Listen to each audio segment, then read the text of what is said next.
Alright guys, what is going on?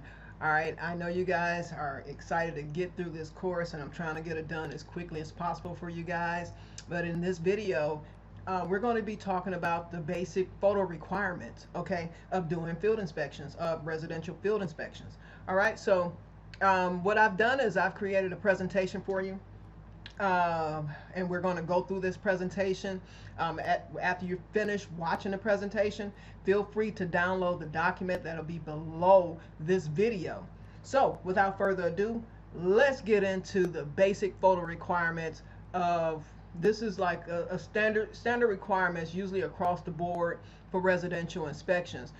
Granted, some companies may be different, so you kind of have to adjust, but use this guide as like a generic guide to taking your photos. All right, so let's jump into this thing. All right, let's see here.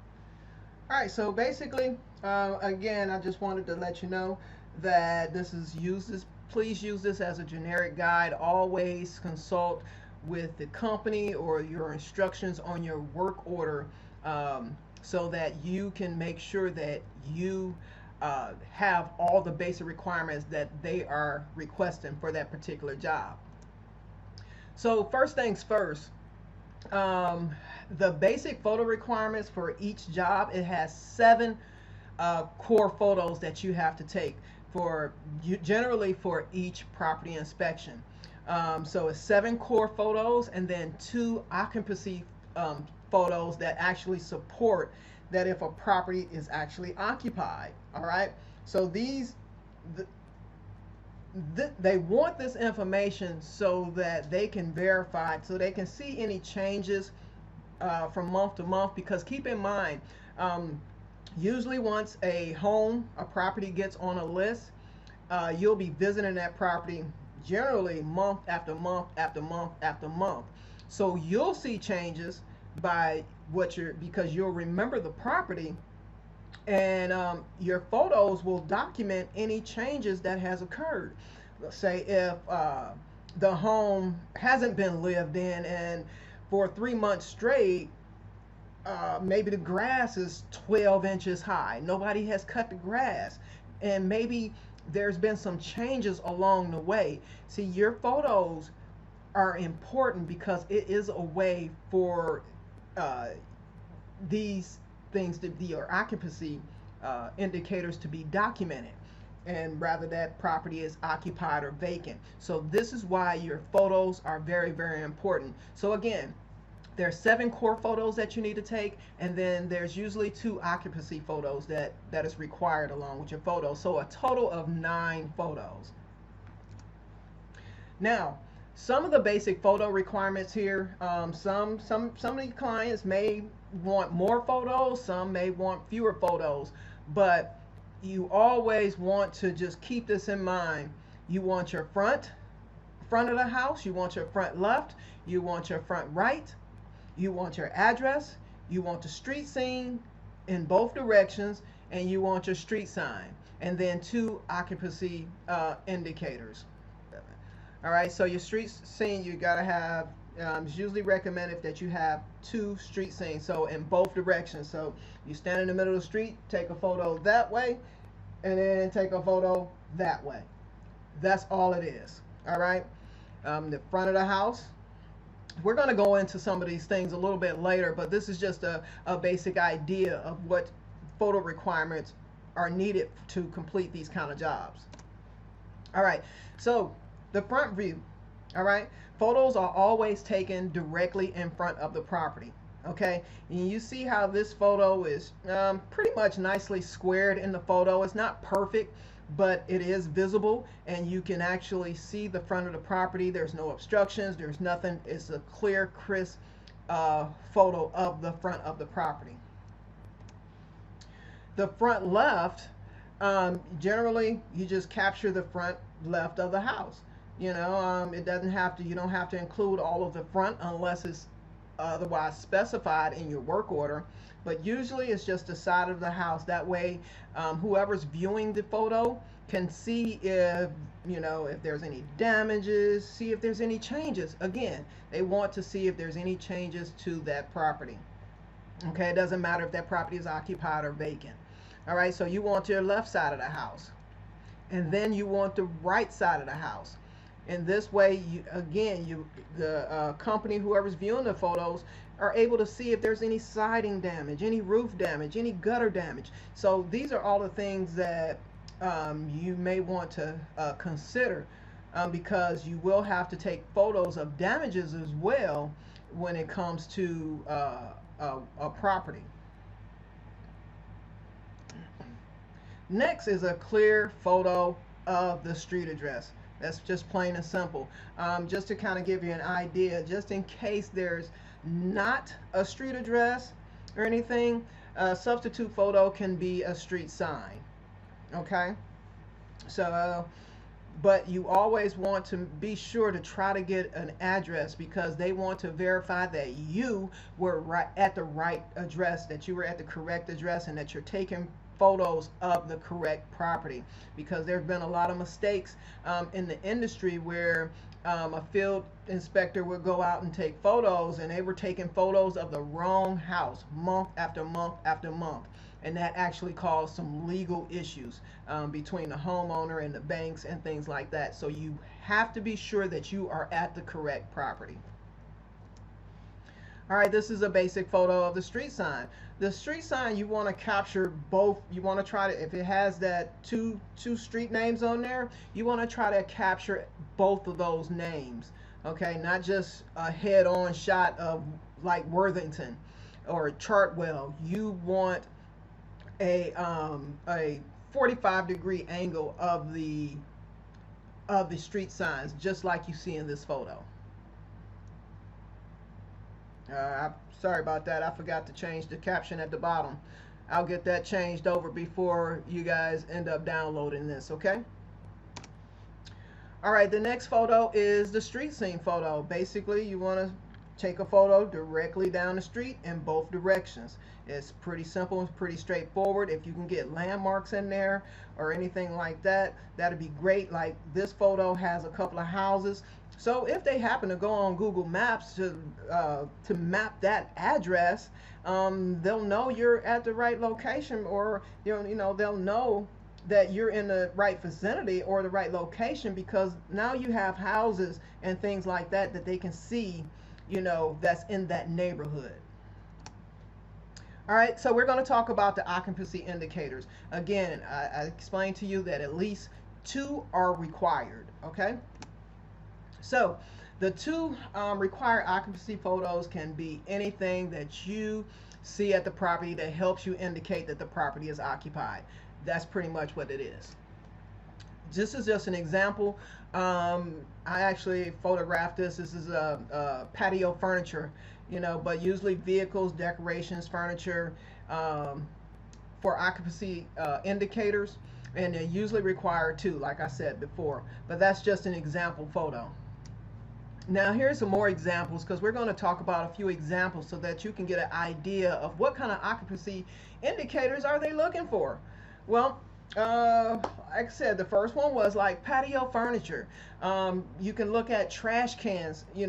If they have their trash cans at the curb, look for other neighbors who has their trash out at the curb on the same day. Usually when the trash company runs, all the neighbors start putting out their trash. So if all the neighbors, including the home that you are inspecting, has their trash out at the curb, that's usually a good indication that this home is possibly occupied. You want to get as many occupancy indicators as possible to determine if a property is occupied or not. All right? Okay, the next one is like a car in a driveway.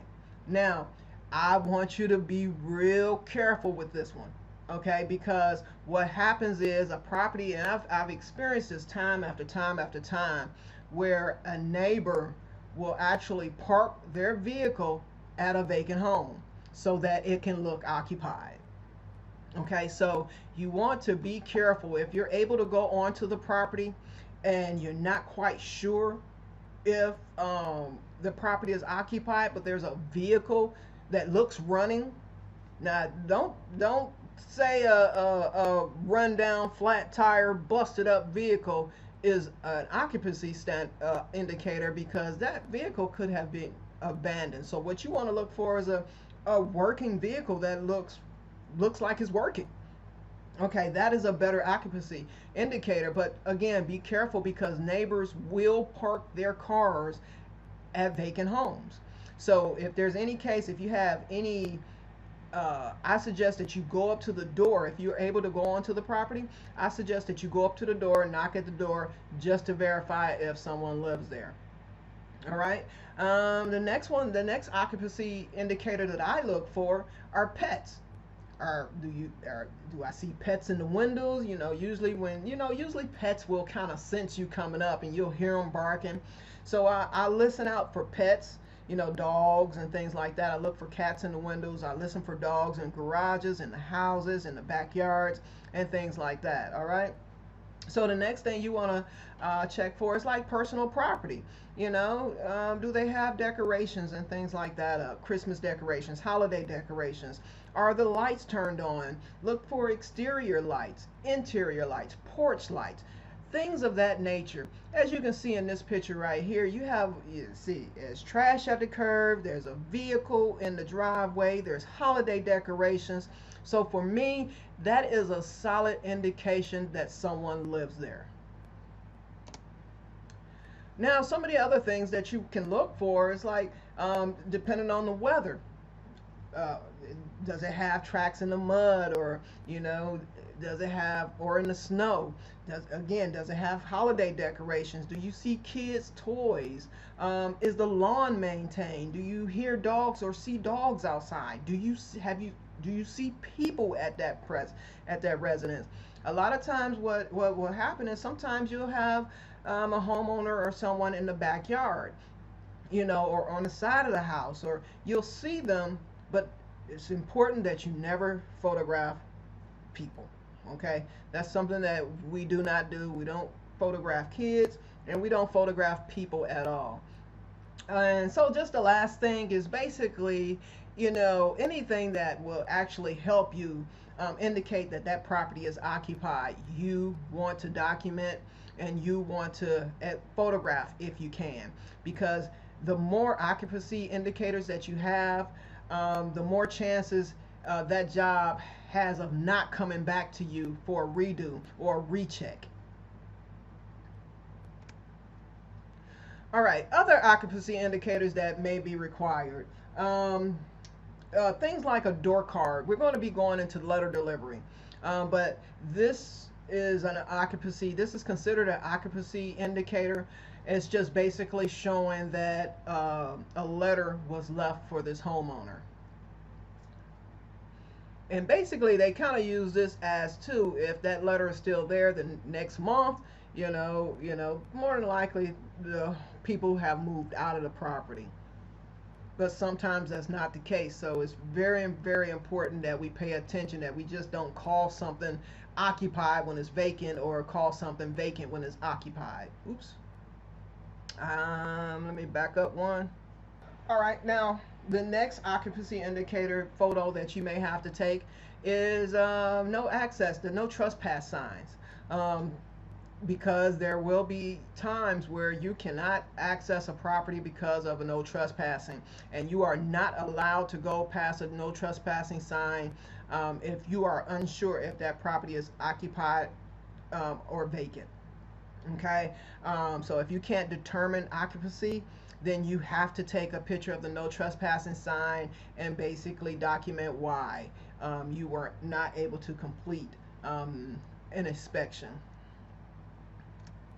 Another one is considered a gated community. We're going to be going into the no access parts, so that you can have an idea how to complete those kind of inspections too. But for right now, I just kind of want to show you what other kind of occupancy indicators that you may need in order to complete the job when you're not able to actually complete the job. That you're not actually able to photograph the home to to submit your work. And if you have a problem with accessing a property, then you have to document and state why, and your photos become proof of that fact. So gated communities is another occupancy indicator that you may have to take. Um, the other one is verification of utilities. Okay, we have to, sometimes we have to verify if we are not sure, if we're not 100% sure or that a property is occupied. A lot of times we have to go check the utilities. Um, on the left, you'll see a gas meter, and on the right, you'll see an electric meter. So sometimes we do have to go check the meters to see if they're running or not. And so we're going to be talking about how to determine, you know, utilities and things like that later on. But this, again, right now, these are some of the indicators that you may have to take. And that should do it for this part of the video. So these are the basic photo requirements for basically a standard all across the board for the different photo requirements. But for like your for the other inspections that we're going to be discussing throughout this course, there are additional indicators, additional photos that you will have to take in order to complete in those type of inspections. But this right here is just a baseline for usually all inspections for residential properties. All right, so until the next video, we're going to be talking about the do's and don'ts of taking photos. Okay, so I will see you in the next video.